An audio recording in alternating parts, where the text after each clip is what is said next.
है। लेकिन हां, यह कहानी उस दौर की है जब सोशल मीडिया भी नहीं हुआ करता था। साथियों, एक ऐसे ही दौर के व्यक्ति की बात कर रहे हैं जिसकी फैन फॉलोइंग भारत ही नहीं वर्ल्ड के कई देशों में थी। लाखों की संख्या में लोग जिसे आज भी उसकी मौत के कई साल बाद भी जानते और मानते हैं। कल्पना कीजिए कि 50 से 60 साल पहले भी इस व्यक्ति से प्रभावित होकर लोग लाखों की संख्या में इसके एक इशारे पर इधर से उधर हो जाया करते थे।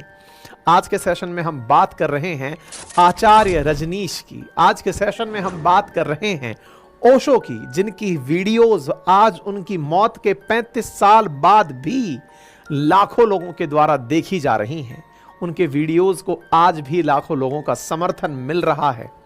यह कहना अतिशयोक्ति होगा कि ये आज के जमाने के यानी कि 20वीं सदी के महान दार्शनिकों में से एक थे, लेकिन यह कहना अतिशयोक्ति नहीं भी होगा कि इन्होंने फिलॉसफी की पढ़ाई करके ही स्पिरिचुअल गुरु बनने का रास्ता अपनाया था। तो कैसे एक फिलॉसफी का प्रोफेसर बन गया स्पिरिचुअल गुरु, और कैसे एक स्पिरिचुअल गुरु बन गया भगवान ओशो। आज के सेशन में इस बात पर भी चर्चा होगी कि भारत सरकार ही नहीं, अमेरिका का प्रशासन भी जिसकी पॉपुलैरिटी से डरने लगा। एक ऐसा व्यक्ति जिससे प्रभावित होकर लोग अपनी करोड़ों की संपत्ति छोड़कर उसके आश्रम में नौकरों की तरह काम करने पर मजबूर होते थे। एक ऐसे इन्फ्लुएंसर की जिसकी 21 देशों में एंट्री बैन थी, जिसके बारे में कहा गया है कि उसे अमेरिका की जेल में स्लो पॉइजन देकर मारा गया।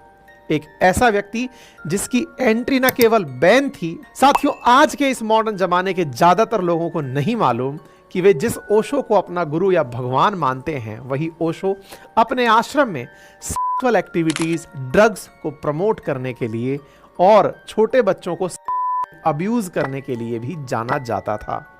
यही नहीं, खुद ओशो भी एक साथ कई लड़कियों के साथ इन्वॉल्व रहे, जिस वजह से कुछ लोग ओशो के लिए सेक्स गुरु जैसे शब्दों का प्रयोग किया करते थे। दोस्तों, भारत से लेकर अमेरिका तक ओशो की लाइफ जर्नी, उनसे जुड़ी कंट्रोवर्सी और फिर उनकी मिस्टीरियस डेथ, इन सारे पॉइंट्स पर आज हम इस वीडियो में विस्तार पूर्वक बात करने वाले हैं। तो चलिए शुरू करते हैं। जहां भारतीय होंगे वहां मंदिर तो बनेंगे ही, और मंदिर से मैं आपको एक याद दिलाता हूं, हाल ही में भारत में अयोध्या में राम मंदिर का निर्माण हुआ है। दुनिया भर के लोग देश दुनिया से चल करके लोग राम मंदिर के इनॉग्रेशन में आए थे। जनवरी 2024 में राम मंदिर बना, यह आपने देखा, लेकिन क्या आपको पता है इसकी सूचना बहुत पहले एक एस्ट्रोलॉजर ने वर्ष 2017 में ही दे दी थी। मैं एस्ट्रोलॉजर की बात क्यों बता रहा हूं, क्योंकि प्रेडिक्शंस एस्ट्रोलॉजी की बहुत इंपॉर्टेंट फाइंडिंग है। ऐसी स्थिति में आज आप में से बहुत सारे लोग इस प्रेडिक्शन से जानकर आश्चर्य करेंगे कि 2017 में ही यह प्रेडिक्शन एक एस्ट्रोलॉजर ने दे दी थी कि 2024 में राम मंदिर बन जाएगा। ऐसी स्थिति में एस्ट्रोलॉजी से बहुत सारी क्यूरोसिटी आपके दिमाग में आती हैं। उदाहरण के लिए, अगर सोचो हम अपनी लाइफ के बारे में भी पहले से पता चल जाए कि कब क्या होगा हमारी लाइफ में, तो यह कितना अलग प्रतीत होगा। साथियों, हाल ही में मुझे भी एक ऐसे ही ऐप के बारे में पता चला, नाम है उसका एस्ट्रोटॉक। यहां पर भी आप किसी एस्ट्रोलॉजर से बात करके अपनी कोई भी प्रॉब्लम, कोई भी डाउट का सॉल्यूशन या आंसर ले सकते हैं। अब देखो, डाउट सबके जीवन में होते हैं। 30-30, 40-40 इंटरव्यू देकर भी लोग घर पर बैठे हुए हैं, निराश बैठे हुए हैं, जॉब नहीं लग रही है, किसी के सालों से इंक्रीमेंट नहीं हो रहे हैं, और वो छोड़ो, कोई रिलेशनशिप में है तो वो ये सोचता है कि ये रिलेशनशिप लंबे समय तक चलेगी या नहीं चलेगी, हम दोनों एक दूसरे के लिए राइट रहेंगे या नहीं रहेंगे। अब जो सिंगल हैं वो बस ये सोचते रहते हैं कि कब उनकी लाइफ सेटल हो जाएगी, कोई अच्छे रिलेशनशिप में आएगा, किसके साथ आएगा। अब ये सोच सोचकर इंसान सिर्फ परेशान होता रहता है। एक काम करता हूं, रुको, मैं अपने एस्ट्रोटॉक ऐप का लिंक आपके डिस्क्रिप्शन में डाल देता हूं, वहां से डाउनलोड कर लो, और हां, मेरे लिंक से फर्स्ट चैट बिल्कुल फ्री है। ओशो का जन्म 11 दिसंबर 1931 को मध्य प्रदेश के कुचवाड़ा गांव में एक जैन परिवार के अंदर हुआ। जन्म के वक्त ओशो का नाम चंद्र मोहन जैन था, और उनके परिवार में लोग उन्हें प्यार से रजनीश कहकर बुलाया करते थे। बचपन से ही काफी तेज दिमाग के थे, क्यूरियस नेचर के पर्सन थे, तो रजनीश को नई चीजों के बारे में जानने की काफी ज्यादा इच्छा रहती थी। इसके अलावा रजनीश के ऊपर उनकी दादी का भी काफी ज्यादा इन्फ्लुएंस था, जिसकी वजह से वे अक्सर धार्मिक कुरीतियों के बिल्कुल अपोजिट जाकर काम किया करते थे। समाज में मौजूद अंधविश्वास को लेकर वो उन्हें गलत ठहराते और अपनी तरफ से आर्ग्यूमेंट रखा करते थे। समय बीतता गया। मध्य प्रदेश में ही रहते हुए रजनीश ने पहले अपनी स्कूलिंग की और 1955 उन्होंने अपनी बीए की पढ़ाई कंप्लीट की।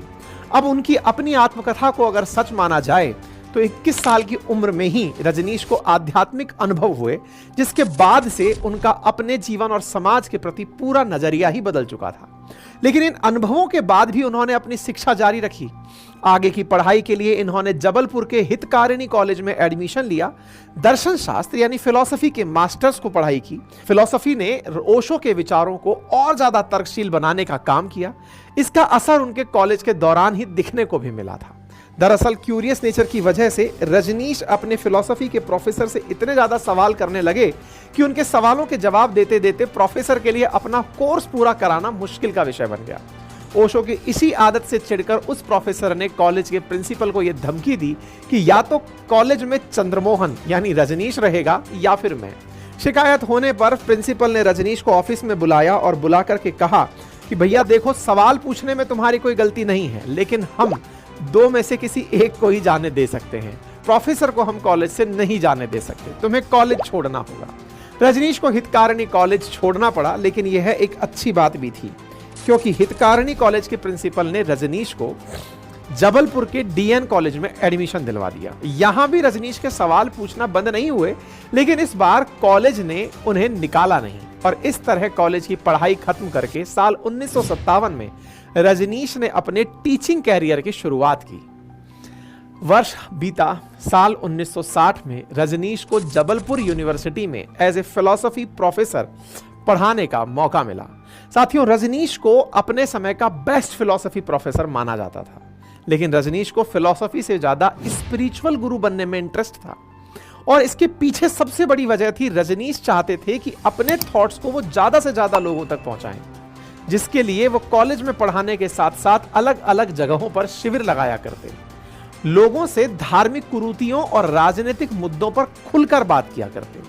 लेकिन रजनीश की पॉपुलैरिटी का जंगल की आग की तरह फैलने का सबसे बड़ा कारण था सेक्सुअलिटी के ऊपर उनके बेबाक बयान। जहां आज भी हमारे देश में को लेकर खुलेआम बात करना बहुत असामान्य लगता है, वहीं ओशो इस काम को 60 के दशक में कर रहे थे, वे भी अपनी पब्लिक मीटिंग्स में, जिसका परिणाम यह हुआ कि उनके साथ कंट्रोवर्सीज होना शुरू हुई और इस बात से भी ओशो को फायदा हुआ क्योंकि उनकी कंट्रोवर्सीज ने उन्हें ज्यादा से ज्यादा लोगों के बीच में पहुंचने का काम किया। जैसे जैसे वो लोगों के बीच पॉपुलर होते चले गए, साल 1966 में उन्होंने टीचिंग का प्रोफेशन पूरी तरह छोड़कर स्पिरिचुअल गुरु बनने का रास्ता पकड़ लिया। यहां से शुरू होती है उनकी स्पिरिचुअल गुरु की जर्नी, जिसके बाद वे भारत के अलग अलग हिस्सों में घूमकर प्रवचन देने लगे और इस तरह लोग उन्हें आचार्य रजनीश के नाम से जानने लगे। साथियों, इन्हीं शिविर आयोजनों में ओशो की मुलाकात मुंबई में रहने वाली लक्ष्मी से हुई, कि सबसे पहली फॉलोअर बनी। ओशो ने उसका नाम बदलकर मां योग लक्ष्मी रख दिया। दरअसल नाम बदलने की इस प्रैक्टिस के पीछे ओशो का तर्क यह था कि जब कोई व्यक्ति अपने नाम को बदलेगा तभी उसे अपने पुराने जीवन से मुक्ति मिलेगी और वो सन्यास के रास्ते पर चल पाएगा। मां योग लक्ष्मी से मिलने के 1 साल बाद ही ओशो ने मुंबई में अपना मुख्यालय स्टैब्लिश कर लिया, जहां महायोग लक्ष्मी उनकी मेन असिस्टेंट के पोस्ट पर काम करने लगी। साथियों, यहां आपके मन में एक सवाल जरूर आ रहा होगा कि आखिर ओशो लोगों से ऐसा क्या बोलते थे जिसे सुनने के बाद लोग उन्हें फॉलो करने लगते थे। इसे समझने के लिए हमें साल 1970 में ओशो द्वारा शुरू किए गए नव संन्यास मूवमेंट को समझना होगा, जिसमें उन्होंने लोगों तक यह बात पहुंचाई कि एक सन्यासी बनने के लिए आपको ज्यादा कुछ छोड़ने की जरूरत नहीं है, आप लाइफ के सारे मजे लेते हुए भी एक सन्यासी बन सकते हैं। दोस्तों की भीड़ में से अलग उठकर कोई इंसान बिल्कुल ही अलग और यूनिक बात अगर बोलेगा तो लोगों के ऊपर इसका असर होना ही था। ओशो ने लोगों के सामने सन्यास का एक ऐसा आसान रूप रख दिया जिसे लोग बिना हिचकिचाए ओशो के मेथड के रूप में फॉलो करने लगे। अगर इसे और भी आसान भाषा में समझा जाए तो ओशो ने लोगों से कुछ ऐसा कहा कि अगर किसी चीज को पाने के लिए आपको 12 साल की मेहनत लग रही है तो आप गलत रास्ते पर चल रहे हो। आप मेरे सुझाए रास्ते पर चलो, आपको बिना मेहनत के 12 महीने में ही चीज मिल जाएगी जिसके लिए आप 12 साल तक की मेहनत कर रहे हो। यानी उन्होंने अध्यात्म और संन्यास को लेकर हजारों वर्षों से चली आ रही त्याग और तप वाले कंसेप्ट को बिल्कुल बेकार बताकर लोगों से कहा कि आप पूरे मजे के साथ सन्यासी और आध्यात्मिक जीवन जी सकते हो। फिर क्या था, आसान रास्ता भला किसको पसंद नहीं होता, जिसका नतीजा यह हुआ कि देखते ही देखते छोटे से लेकर बड़े लोग भी ओशो के फॉलोअर बन गए, जिनमें से एक बड़ा नाम था बॉलीवुड सेलिब्रिटी विनोद खन्ना का। ओशो का मानना था कि धर्म और राजनीति एक ही सिक्के के दो पहलू हैं, जिनका इकलौता उद्देश्य है लोगों को अपने कंट्रोल में रखना। ओशो अपने फॉलोअर्स को प्रवचन देते थे कि उन्हें पुरानी कुरीतियों वाले धर्म को फॉलो करने की बजाय अपनी लाइफ को खुलकर जीना चाहिए। साथियों, ओशो का यह नव संन्यास मूवमेंट सिर्फ भारत तक ही सीमित नहीं रहा। जैसे जैसे यह फेमस होता गया वैसे वैसे विदेशों से भारत आकर अंग्रेजों की जुड़ने की परंपरा शुरू हो गई। इन्हीं में से एक थी क्रिस्टीना वुल्फ, जिसे ओशो ने मां योग विवेक नाम दिया, जिसे आगे चलकर मां प्रेम निर्वाणों के नाम से भी जाना गया। मां प्रेम निर्वाणों ओशो की पर्सनल असिस्टेंट का काम करती थी। समय बीतता चला गया। साल 1972 आने तक ओशो इतने ज्यादा मशहूर हो चुके थे कि विदेशों से बहुत सारे लोग ओशो से मिलने आया करते थे और अब कुछ लोग आचार्य रजनीश को भगवान रजनीश कहकर भी पुकारने लगे थे। इसके अलावा भारत में भी ओशो के जो अमीर फॉलोअर्स थे वे ओशो को बेशुमार पैसा दान करते, जिसका यूज करके 1974 में ओशो ने मुंबई से शिफ्ट होकर पुणे के गोरेगांव पार्क में अपना परमानेंट आश्रम बनवा लिया। इस आश्रम में ओशो के अलावा 2,500 से 3,000 फॉलोअर्स भी रहा करते थे। यहां तक तो ओशो की लाइफ में सब ठीक चल रहा था। भले ही उनके साथ थोड़ा बहुत कंट्रोवर्सीज चल रही थी, लेकिन वह अपना काम बिना किसी रोक टोक के कर पा रहे थे। इस तरह से अगले 5 सालों के अंदर ओशो इतने ज्यादा पॉपुलर हो गए कि हर साल ऑलमोस्ट 30,000 विदेशी फॉलोअर्स ओशो से मिलने उनके आश्रम पुणे आने लगे। लेकिन फिर कुछ ऐसा हुआ जिसकी वजह से ओशो को भारत छोड़कर अमेरिका जाना पड़ा। कारण था 1969 में पब्लिश हुई उनकी एक किताब से समाधि। इस किताब के पब्लिश होते ही पूरे भारत में स्पिरिचुअल गुरु और हजारों की संख्या में आम जनता ओशो पर भड़क उठे। उनका आरोप था कि यह किताब अध्यात्म की आड़ में सिर्फ और सिर्फ को प्रमोट कर रही है। इसके साथ ही उसी टाइमलाइन में ओशो ने अपने आश्रम में एक थेरेपी की भी शुरुआत की जो अपने आप में यूनिक थी। दरअसल ओशो अपने आश्रम में थेरेपी देते थे, जिसमें थेरेपी ज्वाइन करने वाला फॉलोअर दुनिया और रिश्तों की परवाह किए बगैर किसी भी दूसरे फॉलोअर के साथ कर सकता था। जब भाई इतनी शानदार थेरेपी है कि आप पर कोई पाबंदी नहीं है, तो ज्यादा से ज्यादा फॉलोअर्स इस बात को सुनकर के ही जुड़ने लगे। इन्हीं फॉलोअर में से एक था जॉन एंड्रयू, जिसे ओशो ने अमितो का नाम दिया था। अमितो एक ब्रिटिश डॉक्टर था जो ओशो के कांटेक्ट में आने के बाद साल 1979 में ओशो के पर्सनल फिजिशियन बनकर उनके साथ ही रहने लगा था। अब ओशो की किताब और उनके आश्रम में चलने वाली एक्टिविटीज को ध्यान में रखते हुए उस समय की भारत सरकार ने ओशो को चेतावनी देना शुरू कर दिया। उस समय प्रधानमंत्री मोरारजी देसाई की सरकार हुआ करती थी। वो पहले से ही ओशो के विरोध में थे। किताब और थेरेपी वाले विवाद के बाद तो पूरा और मौका मिल गया कि ओशो पर कार्रवाई की जा सके, लेकिन कुछ खास हो नहीं सका। उल्टा इससे ओशो की पॉपुलैरिटी पर कोई फर्क भी नहीं पड़ा और हर साल उनके विदेशों से आने वाले फॉलोअर्स की संख्या और ज्यादा बढ़ने लगी। सरकार से बन रहे दबाव और आश्रम में बढ़ रही विदेशी लोगों की संख्या के कारण अब ओशो ने भारत से बाहर जाने का फैसला किया। ओशो चल दिए अमेरिका। तारीख पर गौर करिएगा, मई 1981।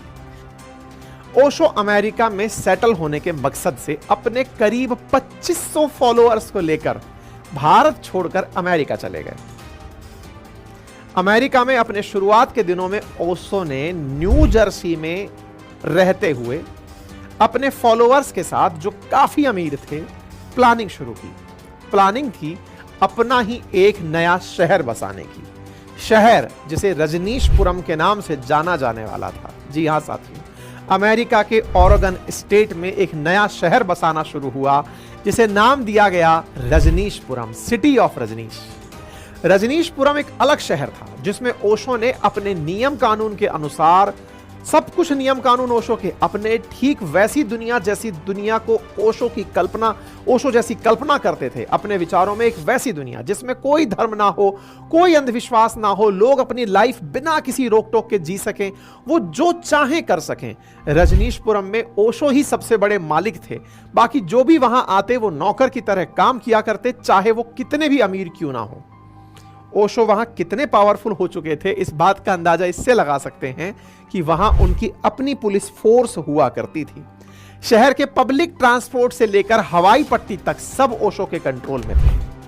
अंदाजा इससे लगाइए कि ओशो के पास दुनिया की सबसे महंगी कारों में से एक रोल्स रॉयस 80 से 90 की संख्या में हुआ करती थी। ओशो मालामाल हुए जा रहे थे। कुछ ही समय में ओशो की पॉपुलैरिटी बहुत तेजी से बढ़ने लगी। इनके आश्रम में यूएस के बहुत बड़े और इंपॉर्टेंट लोग आने लगे, यहां तक कि यूएस के डिप्लोमेट्स और उनकी वाइफ्स भी ओशो के आश्रम में आने लगी। लेकिन अमेरिका में आकर एक नया शहर बसाना और भाई साहब उसका सर्वे सर्वा बन जाना ये आम बात तो नहीं थी। इसलिए यूएस की गवर्नमेंट की आंखों में भी ओशो अब चुभने लगे। दूसरी ओर रजनीशपुरम के आसपास के जो शहर थे ना, उसके लोग भी रजनीशपुरम की वजह से परेशान रहने लगे कि यार हमारे पड़ोस में एक आदमी आया जिसको लेकर लोग आ रहे हैं। तो भाई उन नागरिकों को हो रही परेशानियों के चलते उन्होंने सरकार को शिकायत कर दी। यूएस गवर्नमेंट को जब खबर मिलती है कि भाई वो व्यक्ति आने वाले समय में अपने रजनीशपुरम में हजारों होमलेस जिनके पास घर नहीं है उन लोगों को भी वहां रहने दे रहा है, ताकि जब वास्को काउंटी इलेक्शन हो तो ओशो रजनीशपुरम का अपना एक कैंडिडेट चुनाव में खड़ा हो सके और यहीं से वो होमलेस कैंडिडेट के माध्यम से वोट देकर उन्हें जिता सके। मतलब ओशो ने अपनी ही एक कॉन्स्टिट्यूएंसी रजनीशपुरम बनाने की प्लानिंग कर ली थी ताकि उस क्षेत्र का एक राजनीतिक प्रतिनिधि भी संसद में पहुंच सके। अब यूएस गवर्नमेंट इन इल्जामों की जांच करने लगी। इसी समय ओरिगानो शहर के अंदर 751 लोगों की फूड पॉइजनिंग हो गई। फूड पॉइजनिंग, पेट की बीमारियां, खाने के अंदर कुछ ना कुछ जहर जैसी चीजें समझ में आई। जांच हुई तो पता चला कि ओशो की ही एक फॉलोअर जिसका नाम था मां आनंदशीला ने जानबूझकर फूड पॉइजनिंग होने दिया ताकि वो ओरेगोन के मूल निवासियों को वोट देने से रोक सके, क्योंकि ये लोग ओशो के कैंडिडेट को वोट नहीं देने वाले थे। यूएस गवर्नमेंट के सामने मां आनंदशीला का ये जब सच सामने आया तो उन्हें बायो टेरर अटैक के इल्जाम में अरेस्ट कर लिया गया। इसके अलावा ओशो और उनके आश्रम के ऊपर भी बहुत सी रोक और चार्जेस लगा दिए गए। लेकिन चीजें यही नहीं रुकी। यूएस का एडमिनिस्ट्रेशन ओशो को पूरी तरह से खत्म करना चाहता था और वो ये मौका बिल्कुल नहीं छोड़ना चाहते थे। मां आनंदशीला के बाद ओशो और इनके शहर रजनीशपुरम पर लगातार कार्रवाइयां होती रही। फिर लगभग 1 महीने बाद ओशो और उनके 7 फॉलोअर्स के ऊपर इमिग्रेशन फ्रॉड का चार्ज साबित कर दिया गया, यानी अब उन्हें सजा मिलने ही वाली थी। ओशो भी इस बात को जान चुके थे कि वो अरेस्ट होने वाले हैं। इससे बचने के लिए 28 अक्टूबर 1985 को प्राइवेट जेट से बरमूडा भागने की कोशिश की, लेकिन भागने से पहले ही ऑफिसर्स द्वारा इन्हें गिरफ्तार कर लिया गया। 81 से 85 मात्र 4 साल में एक शहर बसाकर वहां से भागने तक की तैयारी ओशो ने कर ली थी। ओशो को सीधा जेल में डाल दिया गया। जेल में रहते हुए उन्होंने कई बार अपनी बेल की अर्जी लगाई, लेकिन उसका कोई भी फायदा नहीं हुआ। अर्जी बार बार खारिज होती रही। जब आखिर में इनको बेल मिली तो इनके ऊपर $4 लाख का फाइन लगाया गया। इसके साथ ही उनके ऊपर यह पाबंदी लगा दी गई कि अब ये अगले 5 साल तक अमेरिका में एंट्री नहीं कर पाएंगे। वहीं यूएस के प्रेशर की वजह से दुनिया के 21 बड़े देशों ने ओशो को अपने कंट्री में एंट्री करने पर बैन लगा दिया। फिर आखिरकार सन 1986 में ओशो भारत लौटकर वापस आए। वे यहां आकर अपने वही पुराने गोरेगांव आश्रम में रहने लगे, लेकिन अब तक हुई बदनामी के बाद उन्होंने अपनी रीब्रांडिंग करने के मकसद से साल 1989 में अपना नाम रजनीश से बदलकर ओशो रख लिया। यानी अब भगवान रजनीश या आचार्य रजनीश सीधा ओशो बन गए। मतलब आप अपनी इस बात को समझें कि ओशो का मतलब होता है वो इंसान जिसने खुद को सागर में विलीन कर लिया हो। अमेरिका से भारत में आने के बाद ओशो की हेल्थ खराब होने लगी, जिसके बारे में जब ओशो से पूछा गया तो उन्होंने बताया कि अमेरिका की जेल में उन्हें जबरदस्ती थैलियम का इंजेक्शन दिया गया, जिसका प्रभाव एक स्लो पॉइजन के रूप में होता है, और उसी से ओशो की तबीयत लगातार खराब होती जा रही थी। उनकी पर्सनैलिटी भी अब वैसी नहीं रह गई थी, उनके हाव भाव भी हल्के पड़ने लगे थे, उनकी आक्रामकता, बोलने में भी अब वो आक्रामकता नहीं रह गई थी। परिणाम यह हुआ कि 1990 में 19 जनवरी 1990 को ओशो की के दिन से 41 दिन पहले ही ओशो की गर्लफ्रेंड मां योगा विवेक उर्फ क्रिस्टीना वुल्फ की भी सस्पिशियस कंडीशन में उसी आश्रम के अंदर हुई थी। साथ ही उनकी बॉडी को भी बिना किसी पोस्टमार्टम के जल्दबाजी में दिया गया था। ओशो के साथ भी कुछ ऐसा ही हुआ। 19 जनवरी की दोपहर को ओशो के डॉक्टर गोकुल गुकानी को फोन आता है कि आश्रम में इमरजेंसी है, इसलिए जल्दी से आश्रम पहुंच जाइए। डॉक्टर गोकुल गुकानी पहुंचते हैं करीब 1 बजे आश्रम। वहां पर अमृतो रोते हुए गोकुल से कहते हैं कि ओशो अपना शरीर छोड़े हैं, जिस पर गोकुल बोलते हैं कि ओशो को वो बचा लेंगे, उन्हें ओशो से मिलने दिया जाए। लेकिन उन्हें ओशो से मिलने नहीं दिया गया। 3 घंटे बीत जाते हैं। फिर आश्रम में लगभग 5 बजे अमृतो उन्हें कमरे में आकर कहते हैं कि ओशो ने कुछ देर पहले ही त्याग दिए हैं। अब आपको इनका सर्टिफिकेट बनाना है और सर्टिफिकेट में की वजह कोई बीमारी बतानी है कि हार्ट की वजह से कोई बीमारी है जिसकी वजह से ये। इन सारी बातों का मतलब था कि किसी के सवाल उठाने पर ओशो को पोस्टमार्टम करने की स्थिति में ना जाने दिया जाए। इसके अलावा कमरे में मौजूद ओशो के करीब स्वामी जयेश और अमितो ये कहते हैं कि ओशो ने उन्हें चुना है ताकि वे आश्रम के काम को आगे लेकर जा सकें। जिसे सुनने के बाद डॉक्टर गोकुल के मन में कई सवाल उठे, जैसे कि आश्रम में पहले से कई डॉक्टर मौजूद थे, तो फिर उन्हें ही सर्टिफिकेट के लिए क्यों बुलाया गया। नंबर 1, जब ओशो के हर एक छोटे से मूवमेंट का वीडियो रिकॉर्ड होता था, तो फिर आखिर जब ओशो अपना अंतिम समय बिता रहे थे, उस समय कोई वीडियो या ऑडियो रिकॉर्डिंग क्यों नहीं हुई। और जब वे आश्रम पहुंचे थे तो उस वक्त ओशो जिंदा थे, लेकिन फिर भी ओशो से उन्हें मिलने क्यों नहीं दिया गया। इसके अलावा सबसे ज्यादा अजीब बात तो यह थी कि जिस दिन ओशो की हुई उस दिन ओशो की मां भी उसी आश्रम में थी, लेकिन उन्हें भी किसी ने इन्फॉर्म नहीं किया कि ओशो की हालत खराब है, शायद अब वे और फिर ओशो के मरने के बाद भी जैसे ही ओशो की मां को इसकी खबर दी गई तो उनके मुंह से पहला वाक्य यही निकला कि उन लोगों ने मेरे बेटे को मार दिया। आखिर यहां ओशो की मां किसकी बात कर रही थी। ओशो के डॉक्टर गोकुल गुकानी की जानकारी के आधारित अभय वैद्य की पुस्तक हु किल्ड ओशो में ओशो की मौत से जुड़ी बहुत सारी बातों को रखा गया है, लेकिन इन सभी सवालों के जवाब आज तक नहीं मिल पाए हैं और ना ही कोई ये जान पाया है कि ओशो की मौत की असली वजह क्या थी, उनकी संपत्ति, उनकी लीगेसी या कुछ और। आज भी हमारे देश में बहुत सारे स्पिरिचुअल गुरु फिलोसोफर्स हैं जो बहुत पॉपुलर भी हैं, लेकिन ओशो में एक और चीज थी जो उन्हें इन सब से अलग बनाती थी। वो ये कि चाहे वे उन्हें देश छोड़कर जाना पड़ गया हो, लेकिन उन्होंने कभी भी किसी धर्म विशेष या पॉलिटिकल पार्टी को सपोर्ट नहीं किया। उन्होंने अपने विचारों और अपने रास्तों को कभी नहीं छोड़ा, भले ही उस समय और आज भी उनके तरीकों से विवाद ही क्यों ना भरे हों। हम ओशो के विचारों को सही या गलत बताने का काम नहीं कर सकते, लेकिन इतना जरूर कह सकते हैं कि जिस रजनीश ने समाज में धर्म, पूजा पाठ, कर्मकांडों को पुरजोर विरोध किया, वही रजनीश जब आगे चलकर भगवान ओशो बना और लोगों ने उनकी पूजा भी की, तब उन्होंने इसका विरोध नहीं किया। और आज जब उनकी को 35 साल पूरे हो चुके हैं, तो उनके फॉलोअर्स अभी भी उनकी फोटो की पूजा करते हुए नजर आते हैं। इन बातों से प्रतीत होता है कि ओशो जीवन भर जिस चीज का विरोध करते रहे, वो खुद उसका हिस्सा बन गए। कैसी